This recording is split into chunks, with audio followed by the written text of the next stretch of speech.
Hey, everybody. You are in for a treat, as Michael would say. The dynamic, amazing, award-winning. Yes, we are calling her award-winning. Tiffany English of Velvetstyle, one of our treasured members of our Event Alchemy community. She's here today to do some magic. Tiffany's our first guest speaker, Michael. I'm so excited to have Tiffany share some wisdom, hit us with some insights. I'm sure there's going to be one or two mic drops in here. No pressure, but just this is just a this is just a conversation among friends, right? Yep. But when these things happen organically, I end up with a page of notes and a lot of things to think about. So thank you for joining us, Tiffany. Mel, you always have words of wisdom um, and mic drops as well. So I'm so glad to be on Zoom with you too. I am too. And today we're going to do something different. We're going to spotlight amazing Tiffany, make sure she has fabulous content to reshare on her platforms, goodies to chop up into shorts, mic drops, more mic drops.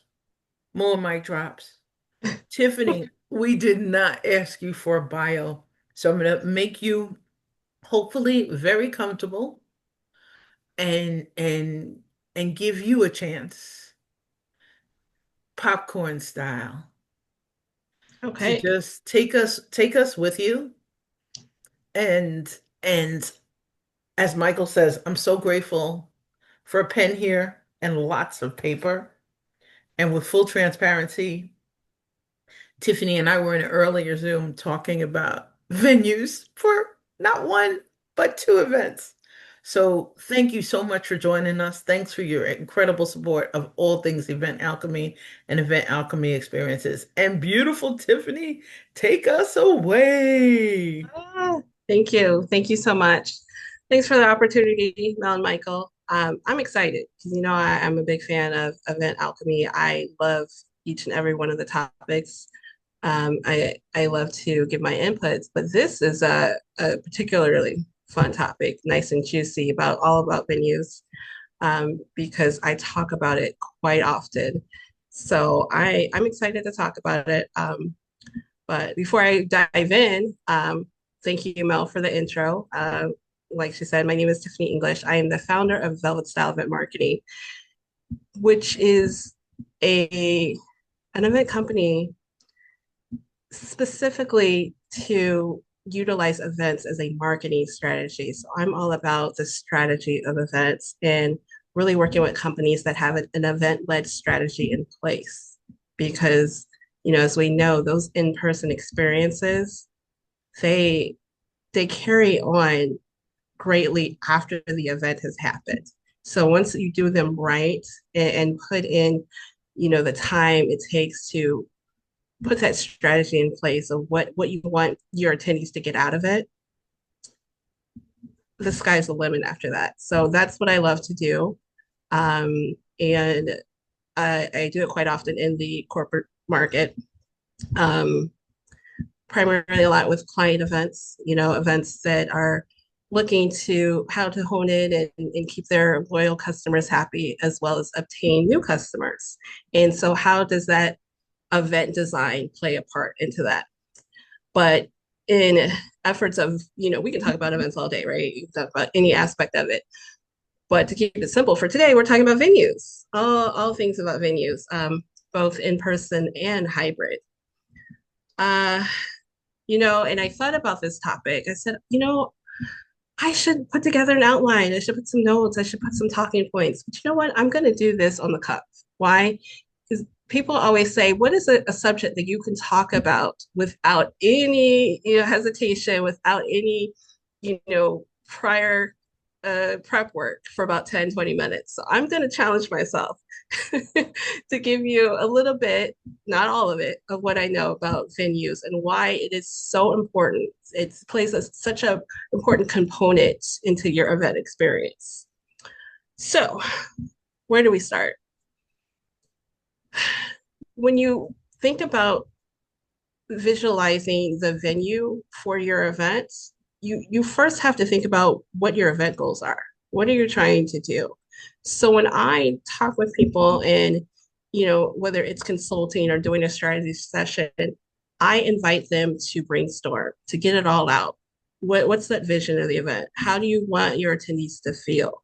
What do you want them to walk away with? What's an event that really captured you?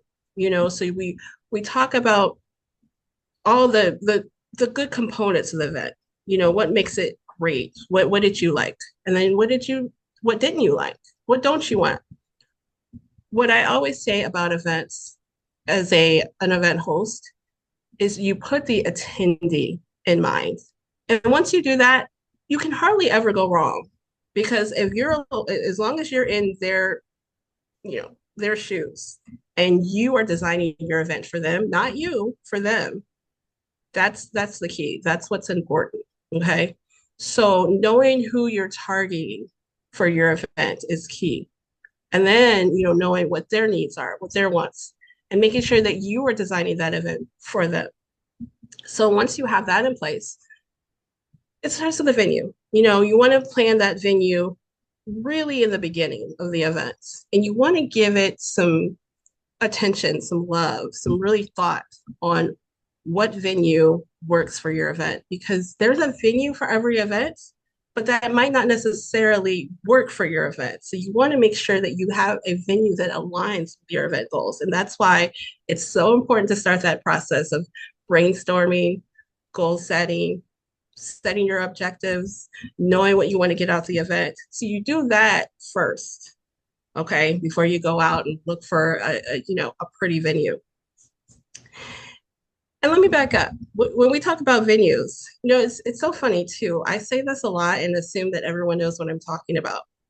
But I had a question before and said, what makes a venue? Or are you talking about hotels? Or you're talking about, what are you talking about when you're talking about venues? We say venue because it's a broad term. It encompasses any type of space that you can host.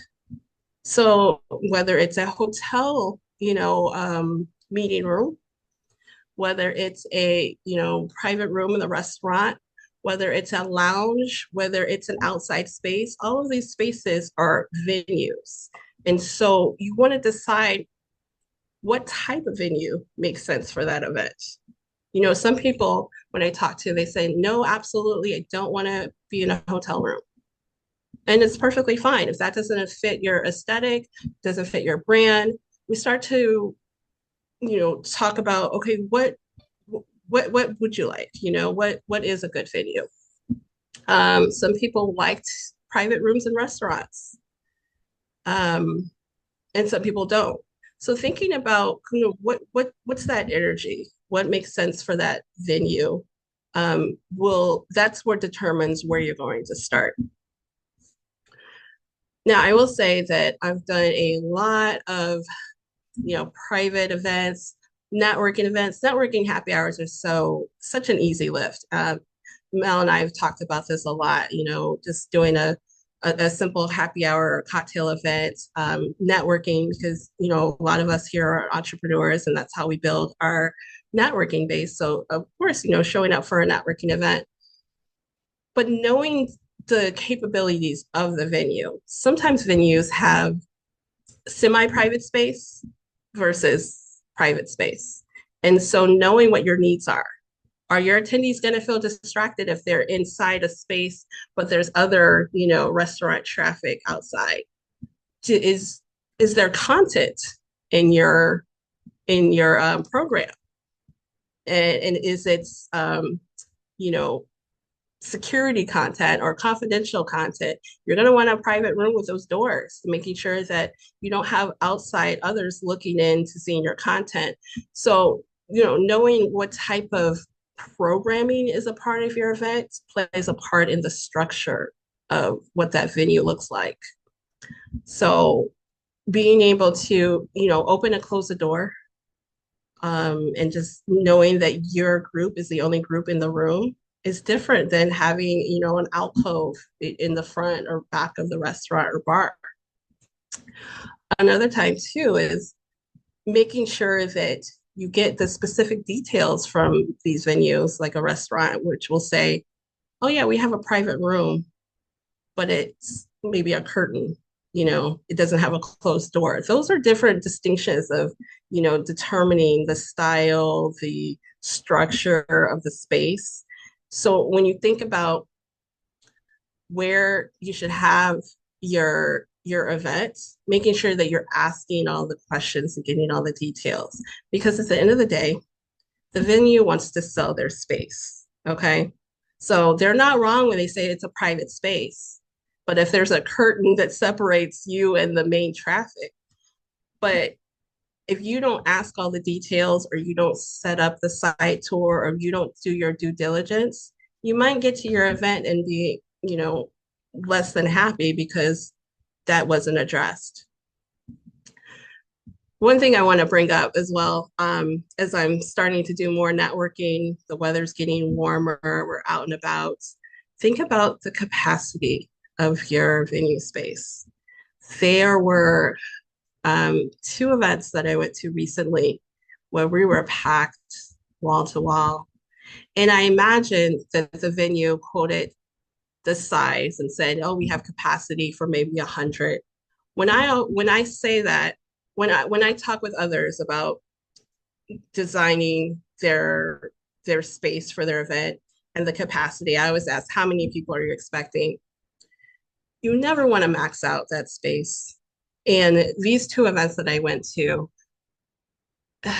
it was tight. We were shoulder to shoulder. And you want to, like I said, think about the attendee experience, right? You want to think about how they're feeling when they're brushing up on shoulders and can barely move. And then it gets hot, right? So it may be hard to visualize that event because it hasn't happened, but I need to put that cap on, right? Put that cap when you look at a venue and you say, will this work for my group? So, like I said, to back up, never want to max out the capacity. It's just not comfortable. So if the room seat has 100, for cocktail style, cap it off at, 80. Let us have some room to walk around and be comfortable and being able to network, because those two experiences that I recently had, it it overshadowed the actual events because we were getting hot and then getting uncomfortable. And I imagine people left early because of it. So keeping that in mind, the same thing happened at another event of mine, wall to wall people. Again, thinking about the structure, because if a venue is quoting a max of 100 people, is that 100 people with tables? Do you have other things that you're displaying? Are you doing some type of trade show?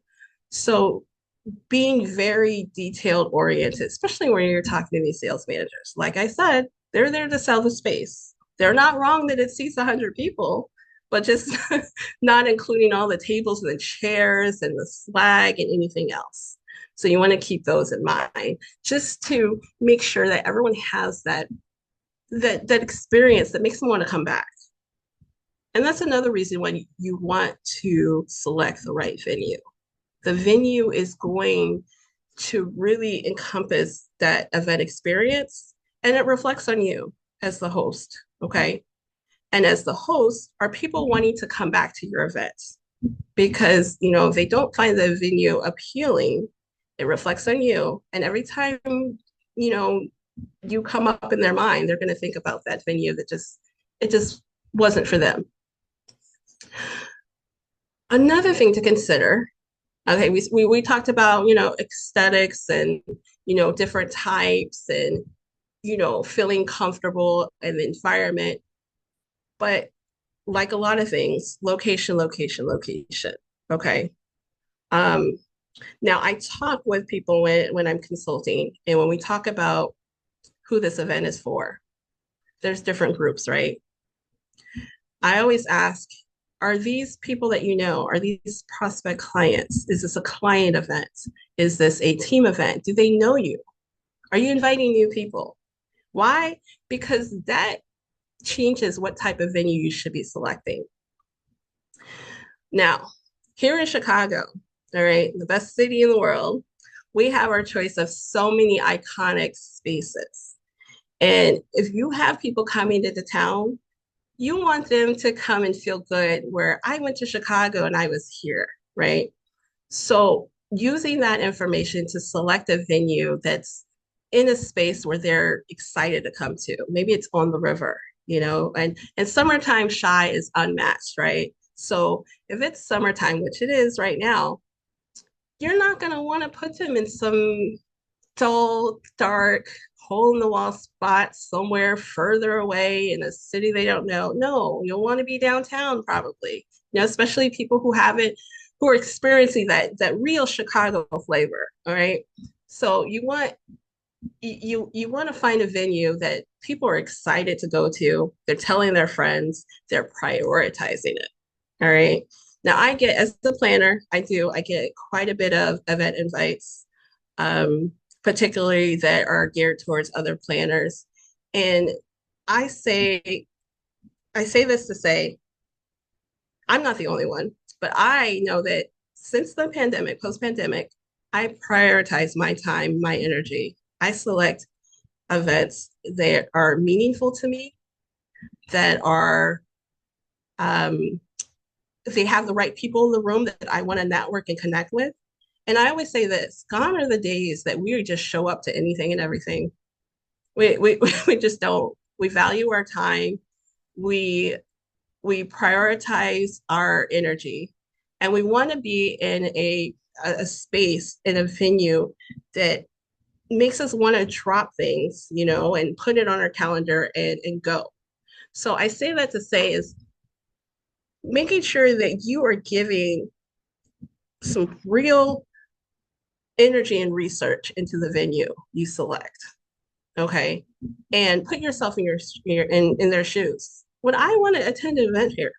Would I be excited to? Would I want to tell my friends and colleagues that this is where I was at? Is this a new space? So I love the idea of, kind of pulling the curtains back, don't play it safe. Um, but yeah, those are just a few of my thoughts. I see Mel, do you have your hand raised? I'd love for you to um, enter the conversation if you have a question or a comment. I love your take on what I've said so I far. definitely do. I didn't want to interrupt you.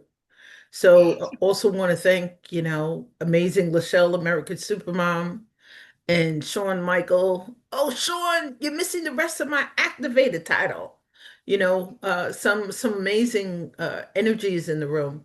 And at the same time, the notes I'm taking so far, I just need your help to process through the lens. And maybe if it's okay, it'll help Lachelle, who popped in, and Sean kind of reframe also. The one thing you said, and I know, as I was saying before, we had a conversation before about events and venues, and I'm looking at two venues for two different events in September, and one with a co-host, and the other one is a Mel event. So I think the different lanes. I love what you were saying about aligning a venue with our event goals. The first hybrid event I did, I had 17 goals. I'm not an event planner. So I appreciate you from the slowing stuff down. But I had 17 goals. I was honored to hit 14 of them. The last three, one of them just came true 3 years ago, and that was almost 5 years after the hybrid event. When our event goals are up here, I mean, like way up here, how do and I appreciate it because Michael has suggested this before in building an event brief. How do we bring it eye level towards priority goals of events, as opposed to here's my wish list, Right. and I think that part about priorities is one question. The other part is what you were mentioning about attendee experience, and I'm always talking about event alchemy experiences. If you could help me slow it down from the perspective of those two parts about a venue, because we dream of a venue where we can just come out and play. People will be delighted. They come, they have an amazing time. Maybe it kicks off a future series. Maybe they meet the client of their dreams, the coach of their dreams, they build the team of their dreams. But how do you bring it down to a simple level, Mm. even when we have somebody like you who we know we'll need for day of coordination services? How do you simplify the event goals so it fits on that one sheet of paper Sure. that an attendee says is, oh, here's what's in it for me? How do we get there? Oh, goodness. I'm so glad you said that because as soon as you said 17 goals, I was like, oh, wow. Okay. There hasn't been that many, but yeah, gosh. And I mean, that's ambitious too. And then the fact that you hit 14 of those, that's great. Um, Pure I luck, I think, in retrospect, because right. I didn't have an event. I didn't have a Tiffany, you know. No, no, but it's still impressive, and it's funny how your your self-awareness is saying, wait, I have this, but how do I bring it down? Usually people aren't thinking big enough. So that's great that you're like, hey, I have this, but I still need to focus. So that's a fine medium because especially when we're in the planning phase, we need to brainstorm. We need to just what is your dream board? What are what are your expectations? What is your wish list? Because then we can always bring it down. But let's start high. And it's funny, I was talking with someone, oh my gosh, years ago, and she would say, what's your ideal venue? And I said, and this God, maybe about 10 years ago, and it was a small group of us. I said I would love to do something at the Sears Tower. I know you guys are familiar in Chicago, the iconic Sears Tower. And somebody else said, "Oh my gosh, that's there's no way you can do that. It's too big. It's too grand." And the woman who asked me that says, "Never." She's like, "No, don't dim what your dreams are." And I never forgot that because you tend to diminish your goals and say, oh, I have to start here. I think there's a difference between having goals and dreams realistically. I'm not saying I'm going to do an event tomorrow to Cheers Tower, but it's still on my board and it's gonna happen. I've visited there before, putting it out there, manifesting. It's in the back of my mind. um, but I do value that person who told me to always hold on to that dream. And even from there, I learned to surround myself with people that will support that, because the naysayers would say what you can't do. And then you start to walk around in that energy, right? So I say that to say, keep dreaming big, keep having those grandiose goals, but then let's start with a strategy. Like what is your number one point and reason for having this event? That's what I'll ask you, right? What are we trying to accomplish? What do you want them to leave with? From there, we can hone in and prioritize what are these goals, what are we going to do to make that happen? What are those goals? Okay. So we'll dig in. If it's 15, 16, 20 things on your list, that's great. Do we have to cover them all in this event? Probably not.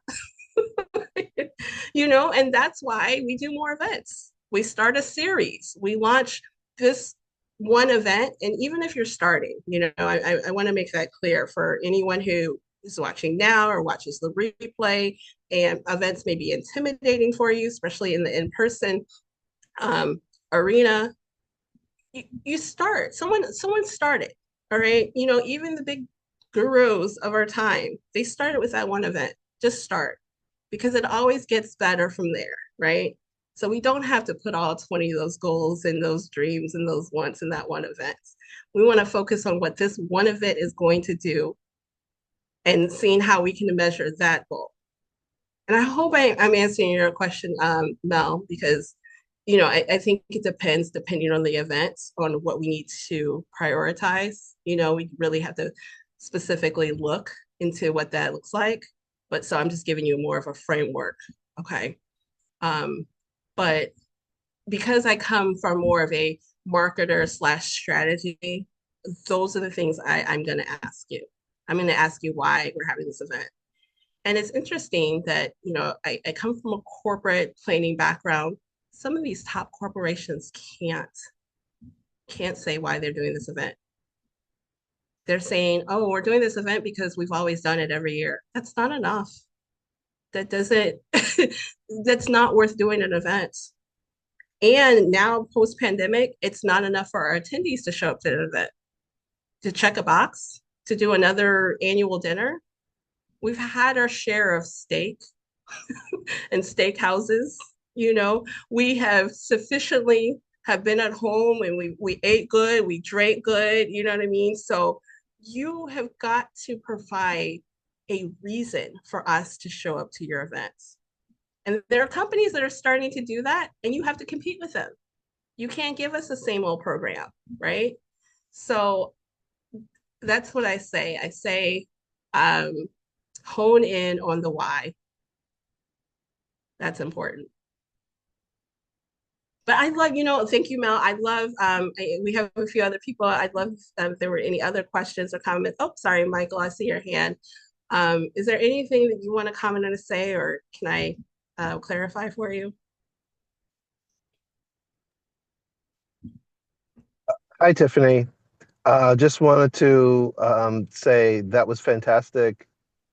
You said a lot of great things, and I've been making some notes. The couple things I want to harp on about what you said. You said something about, we've had this, been to the steakhouses, we've, had some of these experiences before, right? The same tired chicken, the same veggie dish, right? Um, and I think now at this point, post-pandemic, we have, if we're going to think about events, we have to level it up. And I think that means a lot of different things for the different people.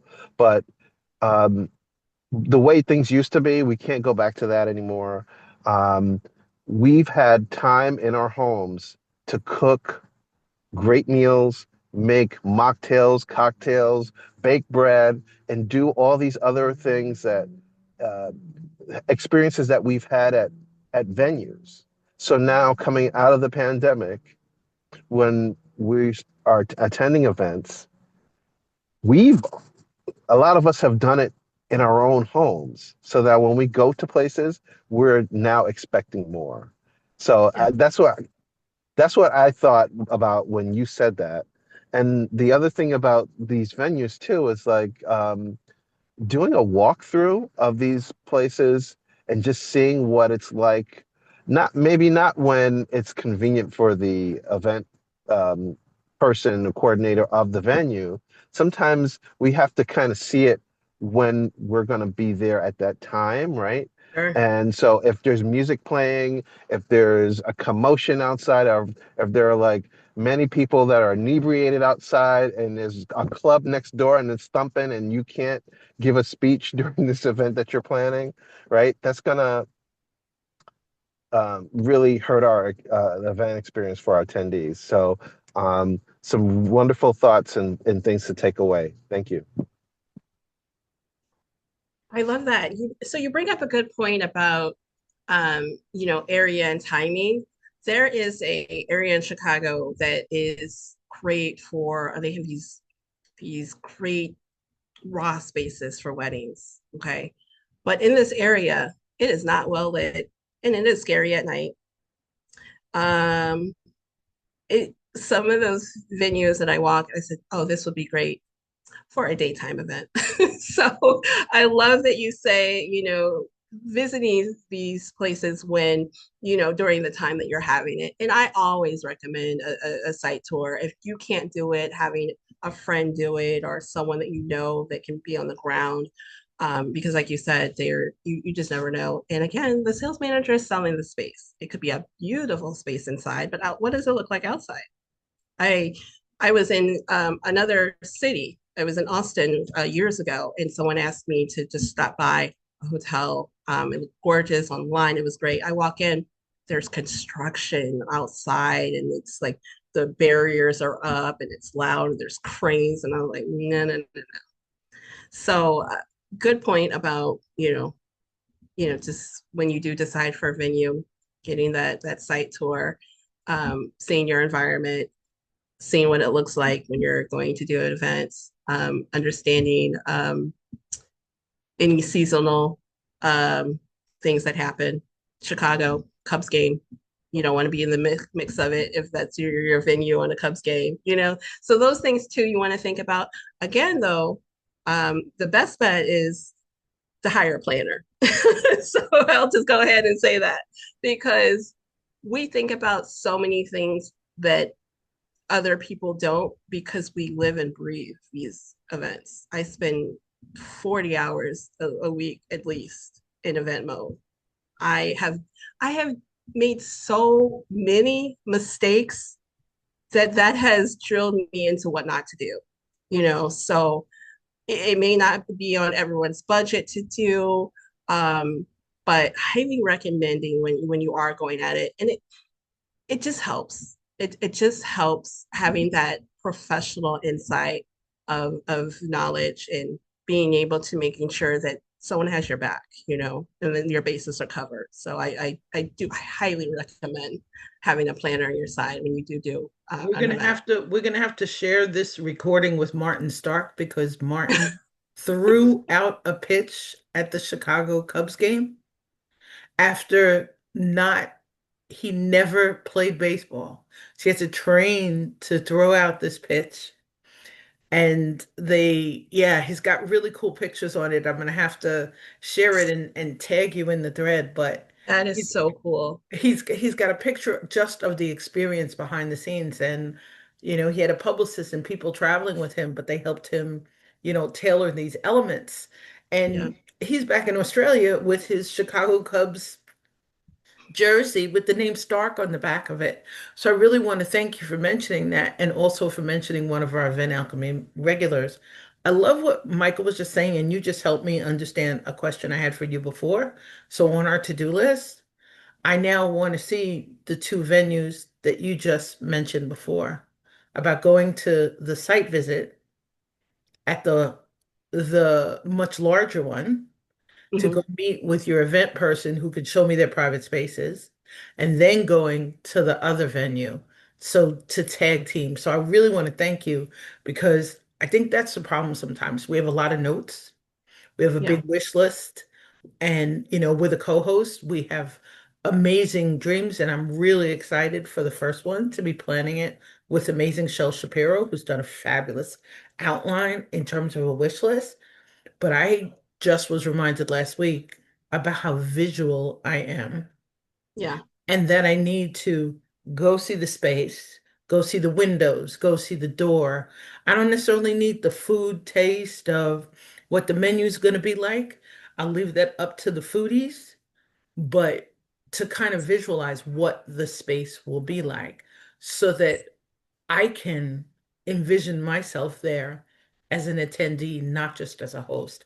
And I think that's what you're helping to remind us of. And that's why I think it's complicated. I'm always looking at the event alchemy experience through the eyes of the attendee. Yes. I don't really think of, okay, here's the corner where someone will speak or, and to figure out where check-in tables go and checkouts and where you put gifts and maybe what suits from a networking perspective. But I thank you for reminding me this is not a house of cards. It's not a deck of cards and it's not a game. And to just really look at the little puzzle pieces slowly, even if it means pushing the date of the event back, even if it means pushing the time of the event back, but taking it easy. Sean, how are you? Any questions for Amazing Tiffany? Hey, And welcome Sean. back. Thanks for joining us. It's good to see his face. Good to see your face, Sean. No questions. No, you guys bring up some excellent points of, having worked at not at a hotel, but as a contractor at a hotel. So I saw back a house. I knew the sales team inside and outside because if there was anything wrong in their space, they were screaming at us like, "Got to fix the heat. The heat in conference room 1 is going crazy." And so I know their goal is to just get the room booked, the space Sure. booked. And of course, they're going to fluff it a bit. That's the way I can say Yep. it. Yeah, I think there's a lot of value. Just like when I did a conversation with Amalia talking about new audio hosts, what was her big recommendation? Test, test, test. Yeah. And for those of you Right. who haven't met Amalia Gardner yet, the audio events queen of the Audio Leadership Club, who's also a member of our community, as Sean would say, definitely check her out because Tiffany's saying live events, hybrid events, audio Yeah. events still. So we want to think of those as well as in the mix. And I really want to thank you for thinking of that. Tiffany, from a venue perspective, is there a venue, and I know you just mentioned going to see a venue recently where the agenda made it so complicated for you to properly enjoy the venue? Is there a suggestion, like in terms of timing of allowing, like maybe somebody's got a 2 hour event, but it's going to take you 3 hours to get there? And and and you're staying at a hotel, but is there anything from the timing issue of events? And you mentioned that in terms of site visits, go visit them at the time you want to host your event. But Yes. but from a venue timing, other than what Sean said about they're just trying to book you, is there anything else we should think of? Oh, that's a loaded question. Because we get into, and we're having a broad discussion about venues because it just depends. Are you having a 2 hour networking event? Are you having a conference? Are you having, a multi-day event? So it just depends, right? I do have my, peeves about, so the conferences that I attend, um, Mel, I mentioned this a little bit to you earlier. They're so content heavy that you're just go, go, go, go, go. And there's something to be said about giving your attendees some time to breathe and take in the content.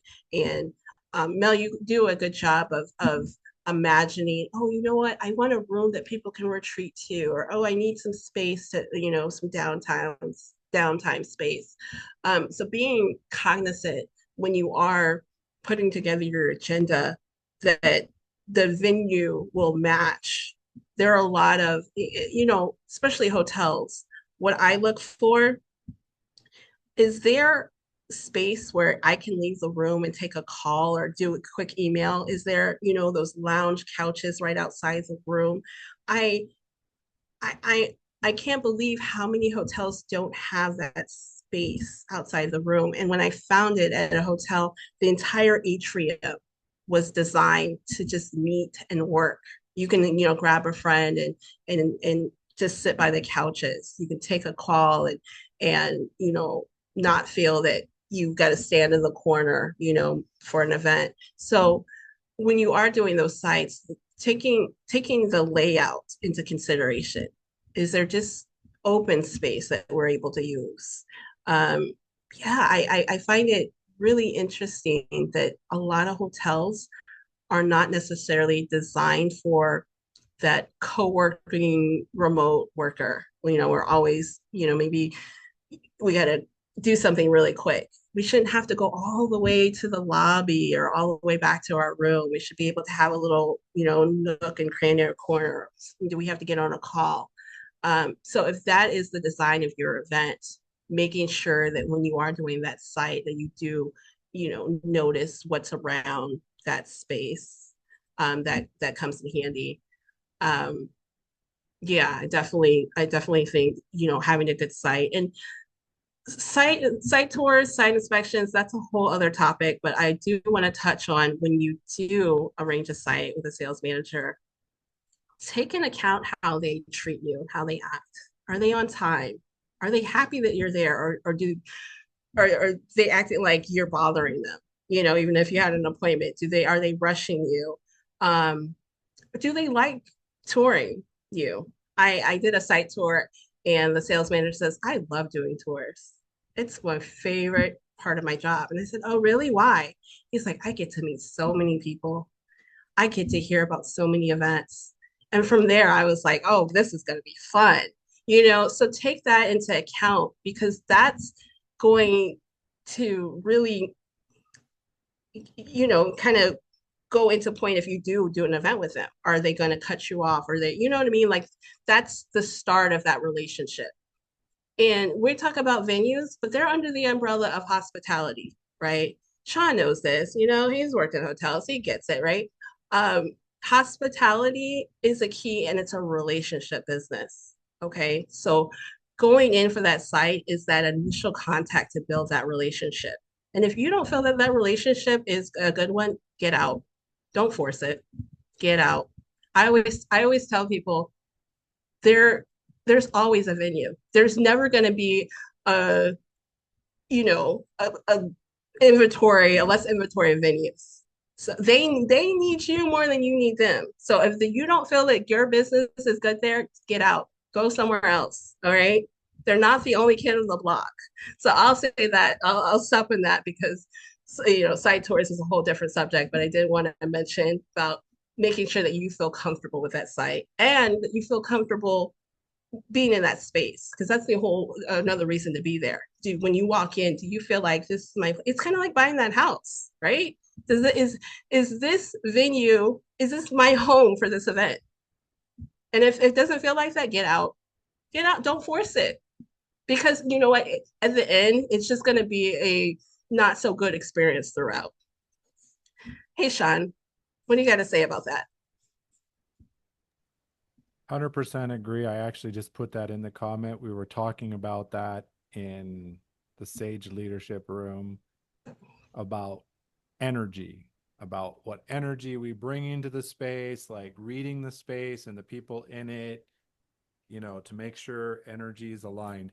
So I definitely agree with that. On the topic of hybrid, I don't know, because I came late, and I Nope, apologize for nope, that. we're right on time. Um, it's important to ask the questions about their internet connection. Do they have an adequate connect, at least a good, strong internet connection? Like you said, having breakout space for the people, the presenters, etc. And in the space, is there enough space to load the space with the occupancy that you want, and the extra equipment and personnel that it's going to take to run the virtual side? I think are some keys that I wanted to bring up. And there's some spaces that we can find in different places that are actually, they're ready for this. They know, because more and more events are running hybrid. 100%. And I'm glad you segue into hybrid, because when we had this topic, and it's like, oh, I got to make sure I talk about hybrid as well. Hybrid is, so when you talk about hybrid event, that's a separate. We're talking about hybrid is one event, in person's one. So we have to, if we're talking about the hybrid, that's all we're going to talk about. We can't say our hybrid event is to film what we're doing in person. That's not going to work. So I appreciate you saying, hey, really good Wi-Fi. And what's the Wi-Fi situation? Because, if it's a hotel, they have that, standard Wi-Fi, but that's not going to cut it if you're streaming somebody in. So you want to get that, that premium Wi-Fi. Do you have someone, um, the tech support if something happens? Are they right there in the room with you? How long? I recently had an event where our tech person left. They left before the event. They set up the on-site team, had the PowerPoint, and the event was they did their tech check at noon, all ready to go. The event was starting at 5. The tech person left at 2. Like, we paid for a tech person. He was like, oh yeah, you got it. No, so having those conversations and making sure that you have someone dedicated to handle that. And I'll be honest, y'all, hybrid gives me anxiety. Why? Because I know I am not the tech savvy person. So But I love them. But I think right, right. We love the tech people, but I don't want to be the tech person, I right? know, but I love the hybrid event, and I wasn't the tech person. I was surrounded by them, thank goodness. The thing you Yeah. reminded me of, and you mentioned it in terms of hotels, and I discovered this weekend before last. The hotel at which I stayed, mostly near my parents, when people are checking out at 11 o'clock during race season in Saratoga Springs, they had the Belmont Stakes there. The Wi-Fi went out kind of at 11. They were accessing the hotel records to send the emails with the invoices. Then they updated them as people are checking them out or as they're changing payment methods. Then some people are checking in early. They sent the Wi-Fi down for an hour and 20 minutes. I've never been so grateful. So I learned in a hybrid event or a virtual event, never ever schedule your event during check-in or checkout hours. And I was on their premium internet. And the funniest part was the boardroom next door has a separate Wi-Fi. So I said, okay, let me not use the hotel Wi-Fi. Let me Right. check into the boardroom. The boardroom Wi-Fi was on the other side of our room. I couldn't use that Wi-Fi connection either. Oh, geez. And my phone didn't operate as a hotspot. So I think, like you're saying, just think of those things. Tiffany, without kicking you out here, because we've got some great nuggets, but for those who are watching us later on a replay on Tiffany's channel or on my YouTube channel or on the Event Alchemy playlist, would love for you, and Michael mentioned this. Tiffany, where can people find you? How can they find you? And how do they stay in touch with you across platforms as you're traveling to all these really cool venues? What are some, because Michael, and I appreciate it because we all look at this differently. And I thank you also for the patience. We spent a lot of time together today, and I'm grateful for every minute of it. But how do people find wonderful Tiffany? And what's the best way to stay in touch with her? Wow.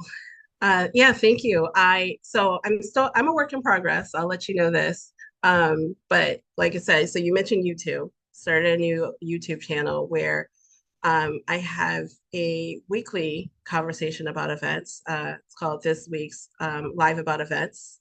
This week I talked about some of the things that we talked about here, but I talked about how to get more attendee show rate, how to get more people to show up to your events after you did all the work. And that was a great conversation. So just different tips, tactics, and chips up my sleeve. Um, the really cool thing about it is it's a conversation that's usually 10 minutes or less. All right. For those of you like me that has that short attention span, we get in, we get out. So I'd love for you all to stay connected on my YouTube channel and, comment if you have a topic that I want to cover. I also, Instagram is my channel for my behind the scenes look from a planner. This week I was in Puerto Rico and I was posting some of the hotels. So we do quite a bit of sites and some of the activities from Puerto Rico. So if you want some of that behind the scenes kind of event look from on the destination side, and then different venues, I think that's really cool to keep watching, especially for the stories, because some of the things you don't get to see on the post, as well as LinkedIn. I love networking at LinkedIn. There's quite a bit of my event professional and hospitality families on there. So I'm trying to post more. LinkedIn slash just my name slash Tiffany Velvet. And I think that's the best way to find me. When And you're then out of when you're out of the country, do you have a link on LinkedIn where we can find you on WhatsApp, or do we click on your LinkedIn contact form or your link on Instagram? Like somebody who's thinking, dreaming of a venue, dreaming of a corporate event, dreaming of Sure. your help with strategies, what is the best to book some time on your calendar? Mhm. Where I where do would where would that be? I do have a event consultation link on my LinkedIn profile. So just hit my profile and click the link. LinkedIn is changing up a few things, so it's still there now as of now. So that goes directly to booking a call with me, and we spend about 30 minutes really diving into your event needs, and that's the best way to reach me. And whether I'm here, there, anywhere. Fantastic. Michael, what, as we're closing out, and Tiffany, there's an amazing, beautiful graphic with your gorgeous face on it. We'll make sure that when we put this and share this, we'll also create a copy that doesn't have a date on it.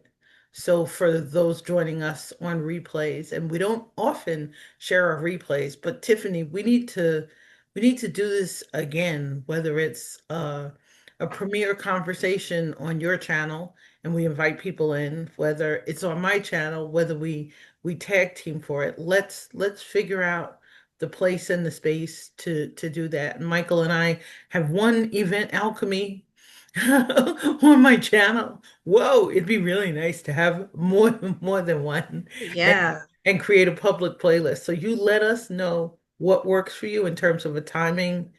And before we leave, besides thanking Amazing Tiffany for being our first guest speaker, I want to wish Shawn Michael and Michael and a very peaceful, relaxing Father's Day weekend as your families take great space to honor you. You know, we're really grateful for you and your energy. We're grateful for beautiful Tiffany. I would be remiss to not send a virtual toast to all of you out there and to any bonus dads, single moms, fur dads who are listening. Thank you all for all you do. Thank you. Absolutely. Got my cup here. Amazing. What's on your cup? All right, all I right. know. I was just gonna say shout out to this is from Chattanooga from the tourism board, and Mel, we've talked about functional gifts. I've carried this thing with me everywhere. Why? It's not just another tumbler. It has a speaker. So I take it with me and I travel, and I have this built-in Bluetooth speaker. I think it's amazing. So shout out to Chattanooga for a functional gift that is a little bit different than the regular tumblers. So Michael, today was fantastic. Michael, can you help us land this plane in your wonderful, amazing voice? Sure thing. Want to really thank you, Tiffany, again. Um, you always bring such a wonderful energy and so much insight. Folks, if you have questions about how to pick the best or the ideal venue, Tiffany is the person to get in contact with. Don't do it all yourself.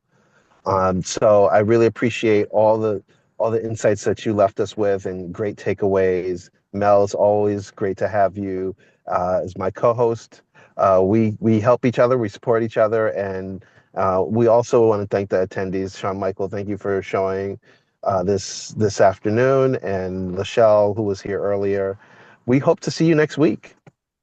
And we're looking forward to a fantastic conversation. Thank you so, so much. And next week we're continuing event resources and tools. It's part 3 and part 4. I'm probably messing up the title, but people have been sharing great stuff. We're just really going to continue it and build a great resource list. But Tiffany, safe travels as you're honoring family members and on the road. Safe travels, Shawn and Michael. And we hope you have a magnificent day filled with opportunities and possibilities. And we want to thank you for joining us and being part of our community. Take great care. absolutely. Thank you so much. Take care, Thank guys. you. Thank Take you. Bye. care. Bye bye. Thanks.